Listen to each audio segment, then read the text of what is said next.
écoutez votre émission Jeunesse et Société sous la collaboration des Bilingué à Mwinda de l'archidiocèse de Brazzaville.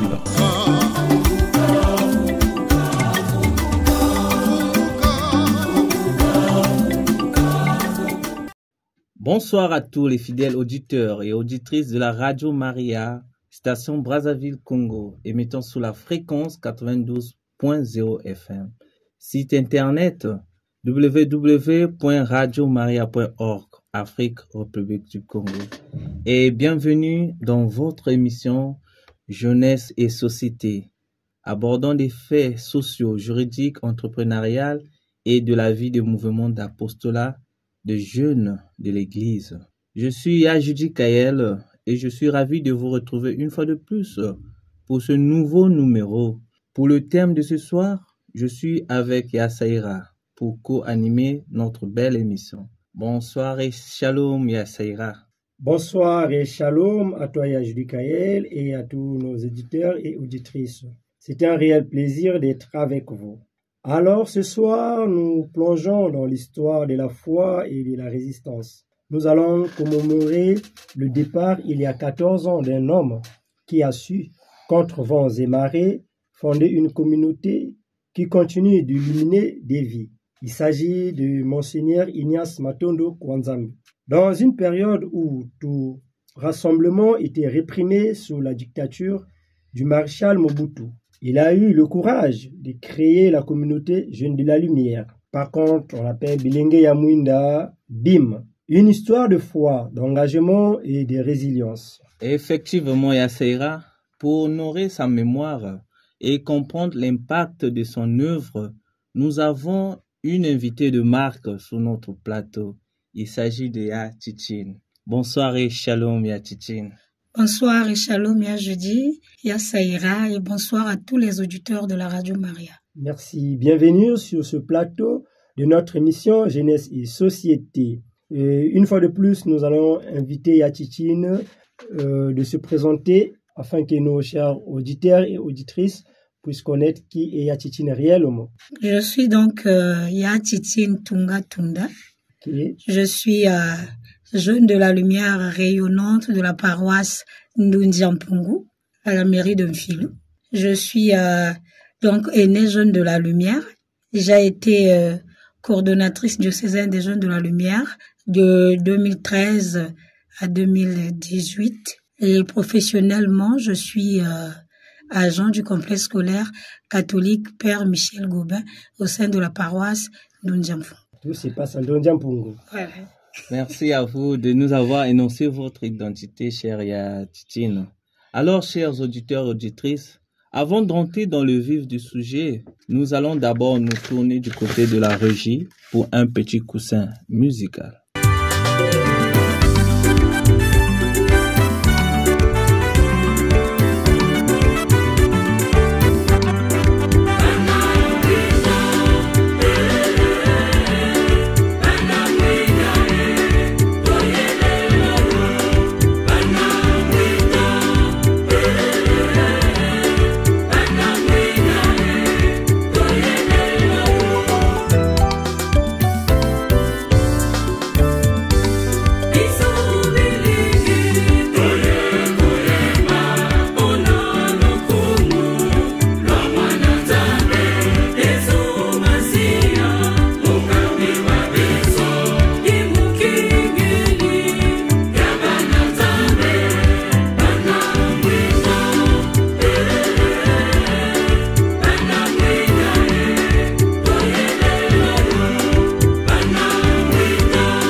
Une fois de plus, merci. Nous sommes de retour sur ce magnifique plateau de notre émission Jeunesse et Société. Pour ceux qui viennent de nous prendre de court, ce soir nous parlerons de la commémoration de la mort du père fondateur de la communauté Jeunes de la Lumière. Effectivement, Yasaïra, comme tu l'as su le dire, nous allons parler de la commémoration du rappel à Dieu du père fondateur de la communauté Bilingué à Mwinda. Avant tout, prenons un instant pour retracer le parcours de cet homme exceptionnel qui fut Monseigneur Ignace Matondo Kwanzambi. C'est une question essentielle. Dans les années 70, le régime du maréchal Mobutu interdisait la formation de groupes et d'associations dans les paroisses. Craignant toute forme de manifestation ou d'opposition, c'est dans ce climat de répression que Monseigneur Matondo a eu la vision audacieuse de rassembler les jeunes autour de lui.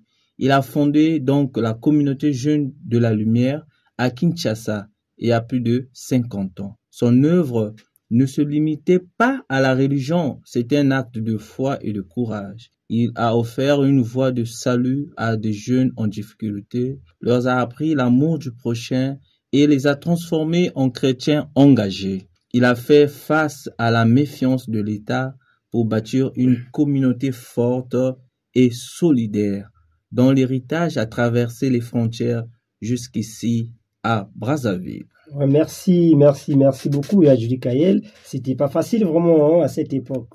Voyons tout ce qu'il y a eu à faire, c'est dire un grand merci. Et nous allons nous tourner une fois de plus vers notre invité qui n'est autre que Yatitine, qui fut l'ancien cordeau diocésain au niveau de Brazzaville. Yatitine, vous qui êtes une ancienne de cette communauté, donc ça veut dire vous connaissez bien la maison. Vous qui avez occupé des fonctions très importantes au sein de cette communauté. Pouvez-vous nous parler de Monseigneur Matondo Kwanzambi? Oui, merci beaucoup pour l'opportunité qui m'a été donnée de parler de ce grand homme, le père fondateur de notre communauté. Et donc, le Bilingué à Mouinda. C'est vraiment une joie pour moi d'être ici.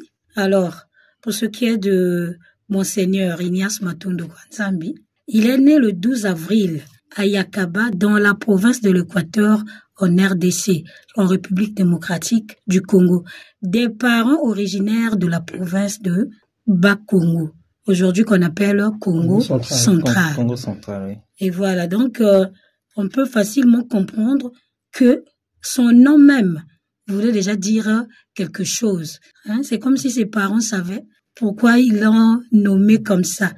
Matondo Kwanzambi, c'est en Kikongo, et en français, ça veut dire merci Seigneur. Donc, c'est comme l'expression d'une gratitude face au Seigneur.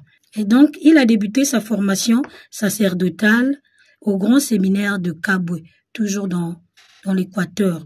Et en septembre 1958, il intègre la congrégation des missionnaires des Scouts. On appelle encore cette communauté la Congrégation du Cœur Immaculé de Marie, en sigle CICM.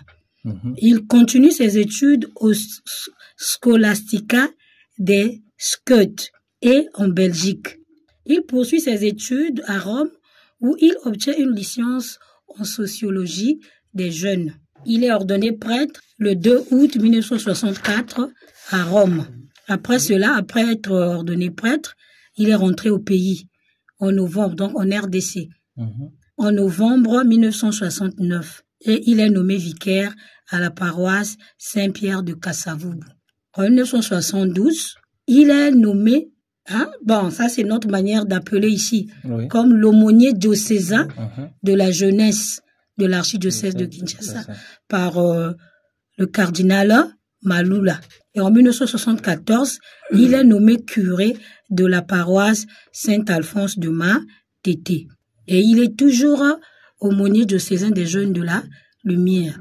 Le 13 avril 1975, le père fondateur des Jeunes de la Lumière est ordonné évêque du diocèse de Bassankusu, toujours dans l'Équateur. À l'Équateur. Voilà.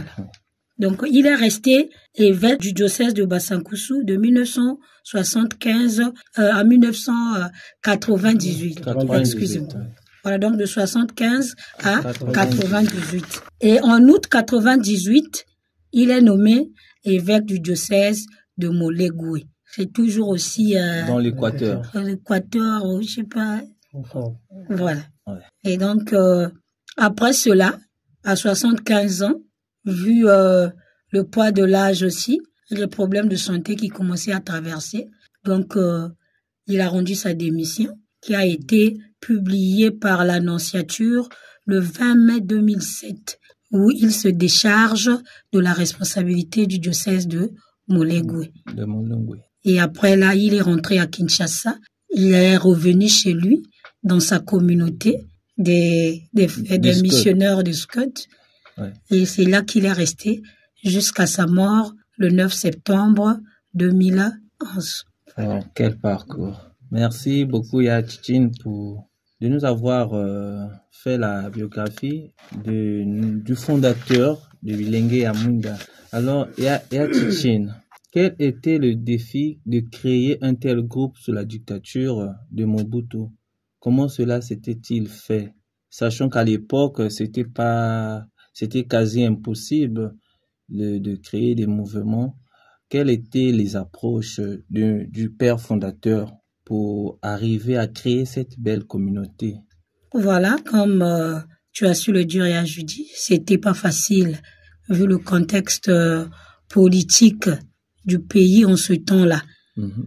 Et ce contexte politique a été à l'origine de plusieurs difficultés au sein de la jeunesse. Parce que en ce temps-là, il était quasi impossible, comme tu l'as dit, d'avoir des mouvements dans les paroisses. Tous les mouvements des jeunes, tous les rassemblements des jeunes étaient strictement interdits. Donc les activités à l'église ne s'arrêtaient qu'aux messes et aux répétitions peut-être des chorales. Parce que le président de ce temps-là craignait des manifestations ou une rébellion parce qu'il pensait que ça pouvait naître de l'église. Oui. Donc c'est pourquoi il avait interdit tout ça. Mais le fait d'interdire, les jeunes se sont retrouvés à un moment où ils ont perdu tous les repères. Ils n'ont plus aucune formation de base, aucune formation religieuse. Et les jeunes se sont retrouvés dans la rue, si on peut le dire ainsi. Les jeunes se sont retrouvés dans la dépravation de mœurs, dans les antivaleurs, dans des choses qu'on peut vraiment déplorer pour une jeunesse. Et donc, tout ça là a interpellé le cardinal Malula, en ce temps-là qui était archevêque de Kinshasa. Et donc, dans le souci de ramener la jeunesse à l'église, il a pensé à nommer le père Ignace Matondo Kwanzambi, parce qu'il était encore père, aumônier des jeunes, pour qu'il essaye de trouver des stratégies, de faire de sorte que les jeunes continuent à être dans l'église, à être éduqués dans l'église. Et donc, étant vicaire de la paroisse de Kassavubu, et donc Saint-Pierre de Kassavubu, Monseigneur a essayé de rassembler les jeunes autour d'une école de vie basée sur l'initiation négro-africaine. Rappeler aux jeunes qu'ils étaient en train de perdre la vision. Ils étaient en train d'aller droit dans une fosse. Et donc, il était question qu'ils créent des stratégies pour qu'ils continuent, pour qu'ils commencent à former ces jeunes-là. Et donc, pour cela, il a commencé avec cette école-là, mais prenant comme une image d'une chorale, parce que les chorales ne pouvaient pas être reprimées. Oui. Et derrière ça, il passait son message de son école de vie, qui est la communauté Bilenge. Et ce message ne s'écarte pas du message du Christ. Et donc, c'est cette approche-là qu'il a eue pour essayer de regrouper ces jeunes-là autour de lui, de leur prêcher la parole de Dieu à la manière des Africains. Ah, ok. Est-ce qu'on peut savoir comment était nommée, sinon appelée cette chorale à l'époque? Est-ce l'appellation demeure toujours Jeune de la Lumière, ou bien chorale Bilenge ya Mwinda, ou bien y avait-il une autre appellation, disons? Non, l'appellation n'a pas vraiment changé, puisque cette chorale-là s'appelait la chorale Mwinda ya Bilenge. Ah, ok. Ouais. Et après, quand ça a grandi, c'est devenu la communauté Jeune de la Lumière. Merci beaucoup. Merci beaucoup, Yatitine. Toujours, nous allons poursuivre dans cette série des questionnaires pour bien connaître la vision de notre père fondateur. Yatitine, bien qu'à cette époque, il y ait de répression, c'était vraiment pas facile pour rassembler les jeunes. Comment le père Matondo a-t-il réussi à protéger d'abord et à faire grandir cette communauté, malgré la répression, malgré les interdictions du rassemblement de jeunes au niveau de la RDC? Oui, mais c'est comme il a réussi D'abord, parce que il avait une vision. Ah oui, Et il avait une exactement. mission. Mhm.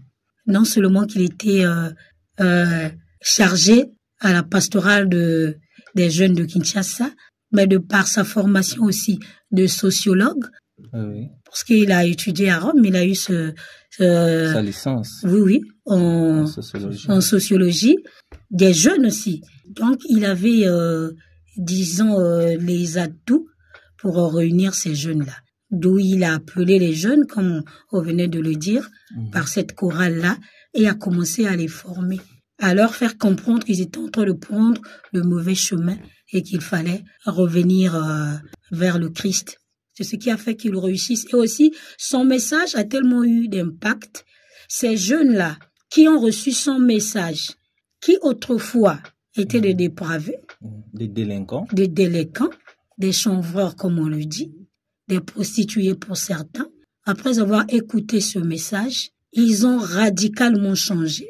Ils ont laissé tout ce qu'ils avaient comme anti-valeur. Et de retour dans leur milieu de vie, après ces formations-là, après ces initiations, ces jeunes ont été complètement transformés. Ces jeunes ont complètement changé. Ce qui commençait à susciter beaucoup d'intérêt.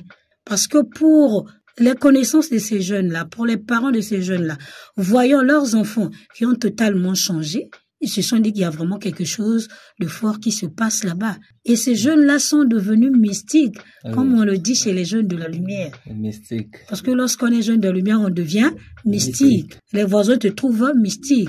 Les collègues à l'école te trouvent mystique. Même tes propres parents te trouvent mystique.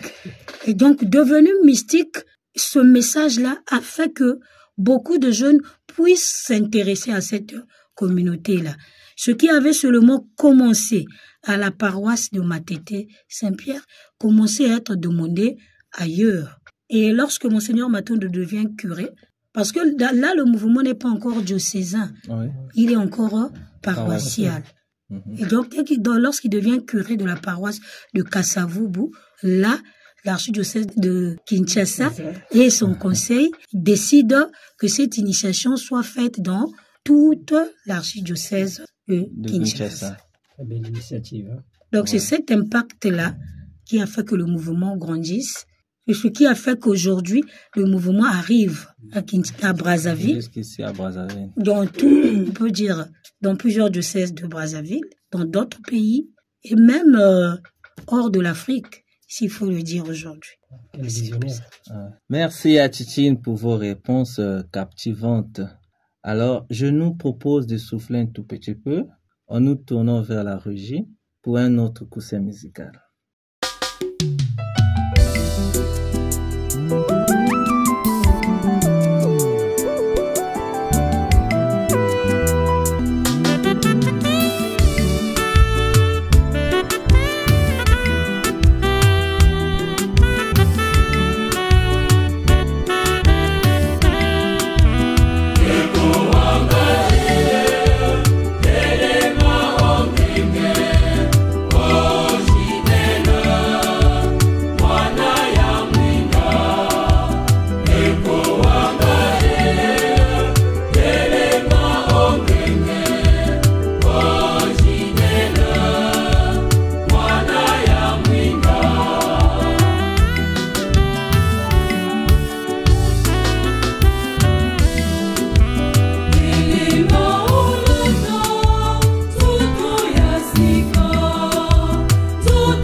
L'émission Jeunesse et Société. J'aime, je suis scotché. La emisión Juventud y Sociedad. Me gusta mucho y no me la pierdo nunca. L'emissione Gioventù e Società. Mi piace molto e l'ascolto sempre.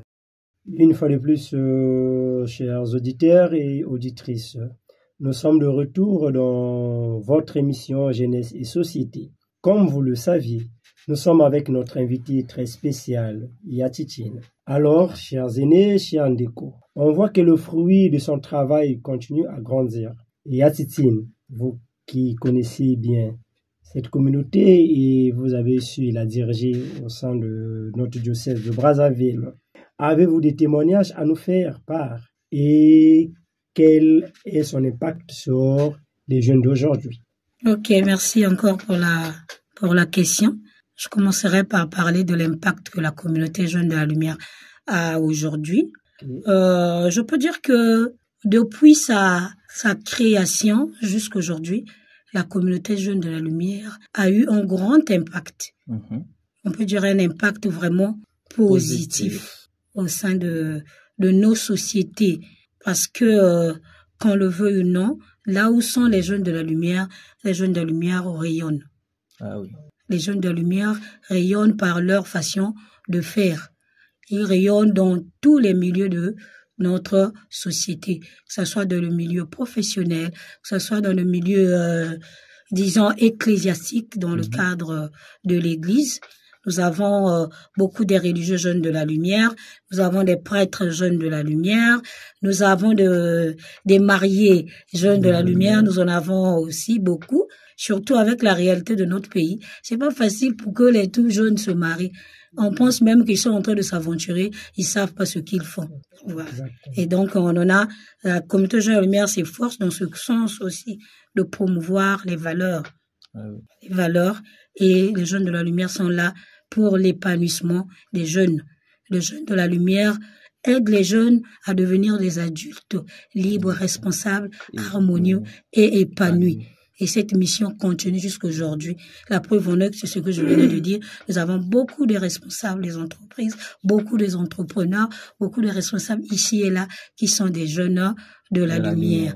La preuve en est que dans l'église, le 19 juillet, nous étions à Ouesso, premier évêque jeune de la lumière de l'archidiocèse de Brazzaville avait été ordonné en la personne de Monseigneur Brice Ibombo. Donc c'est une grande responsabilité pour l'église et c'est une joie pour les jeunes de la lumière. Donc l'impact est visible, mais on pourrait dire que le travail n'est pas encore fini et nous continuons à travailler dans ce sens. Merci beaucoup, Yatitine. Oui, merci beaucoup, Yatitine. J'aimerais que Yatitine nous fasse part de son témoignage lors des obsèques de Monseigneur Matondo Kanzambi. Yatitine faisait partie de la délégation qui se sont déplacés de Brazzaville à Kinshasa pour aller représenter notre communauté au niveau du Congo, Brazzaville. J'aimerais que Yatitine nous parle un peu de ce côté, de son témoignage. Qu'est-ce qu'il a vécu là-bas? Quelles étaient ses sensations? Voilà. Qu'est-ce que tu as pu découvrir là-bas, Yatitine?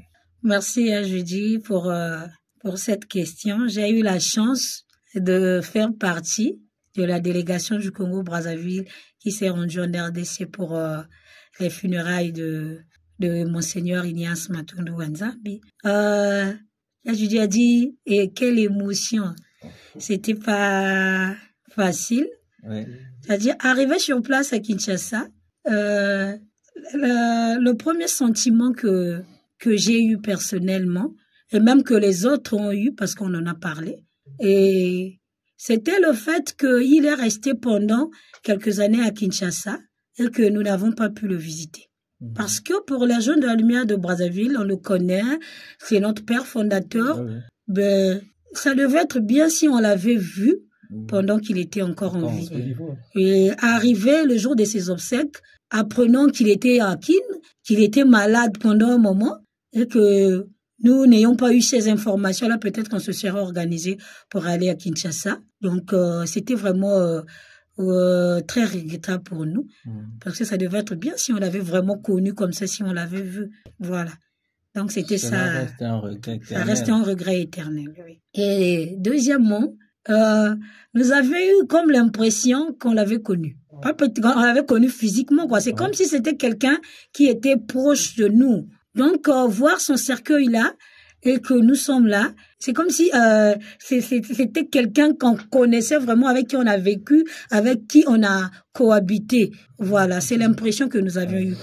On s'est dit, on avait comme l'impression qu'on l'avait toujours connu, qu'il était proche de nous.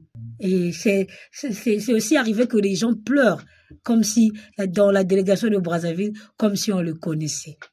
Et alors que ce n'est que, on peut dire son histoire, mais son histoire a fait qu'on le connaisse. Ouais. Et donc, c'est le sentiment que nous avions eu. Beaucoup ont pleuré. Moi, personnellement, dans le lot. Eh bien, effectivement. Et en s'amusant, on disait, même on a pleuré, pourquoi est-ce qu'on le connaissait? Voilà, donc, c'était un peu ça. C'était vraiment un moment rempli de beaucoup d'émotions. C'est aussi un moment où on s'est rendu compte de la grandeur et de l'impact de l'œuvre de Monseigneur Ignace Matondo Kwanzambi, qui est le fondateur de la communauté Jeunes de la Lumière. Et sur le moment aussi, c'est là où on a eu à voir, parce qu'en dehors de la communauté Jeunes de la Lumière, Monseigneur Ignace a eu à fonder d'autres communautés. Il y a la communauté des Sœurs de Sainte Thérèse de l'Enfant Jésus. Voilà.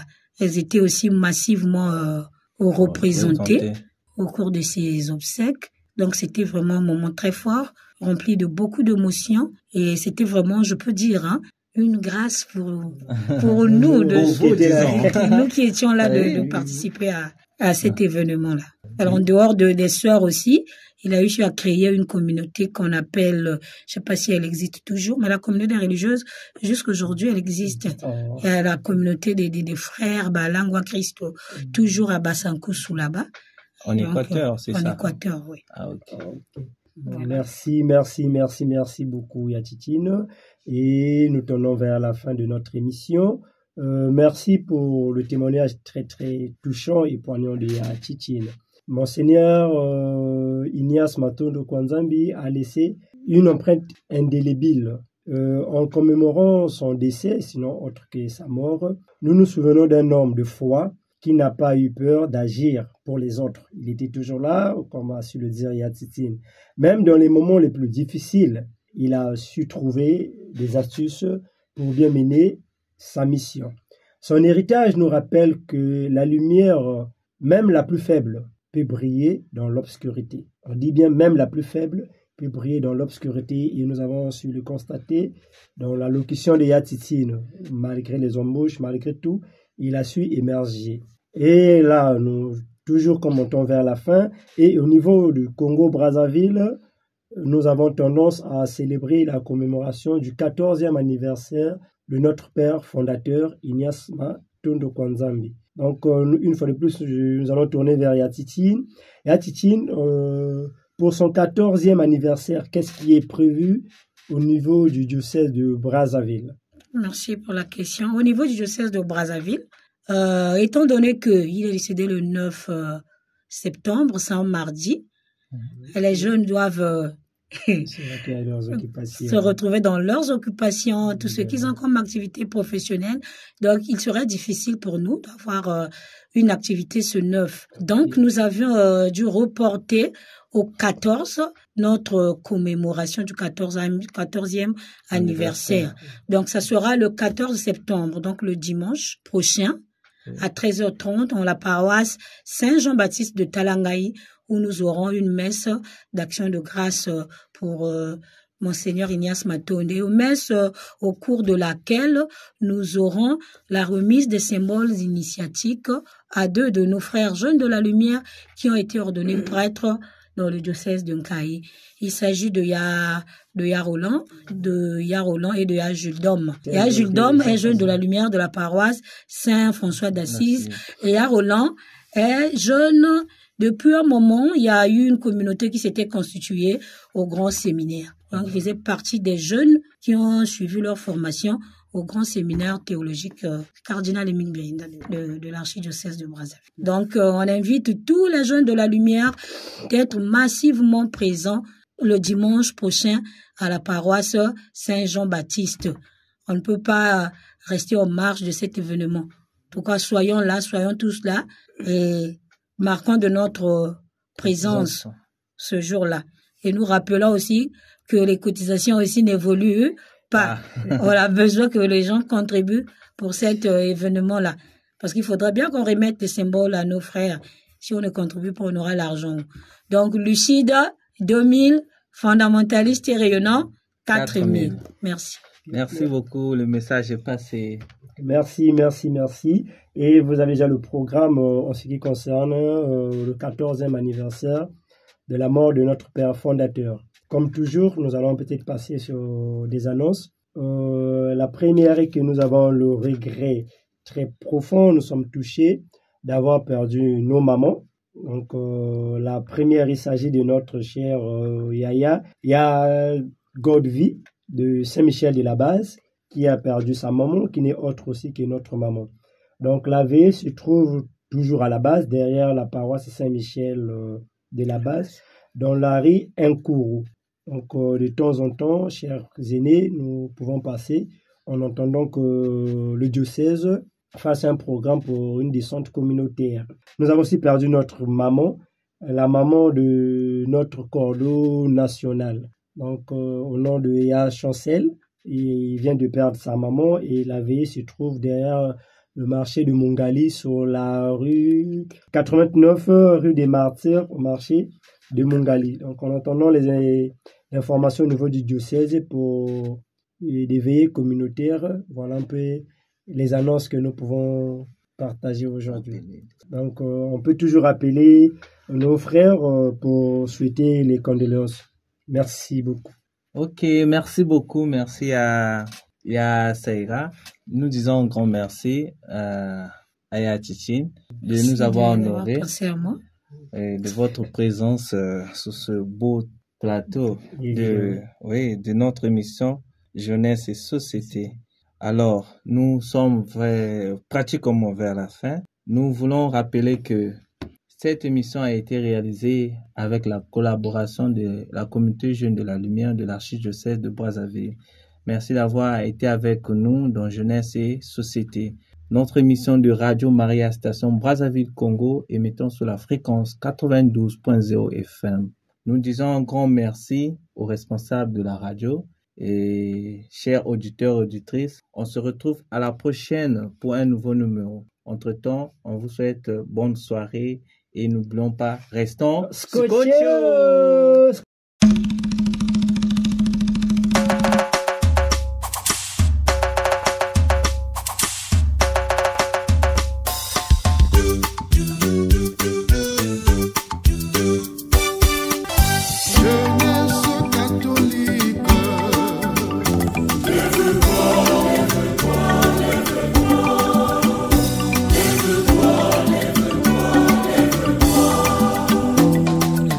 Vous avez suivi votre émission Jeunesse et Société sous la collaboration des Jeunes de Lumière de l'archidiocèse de Brazzaville.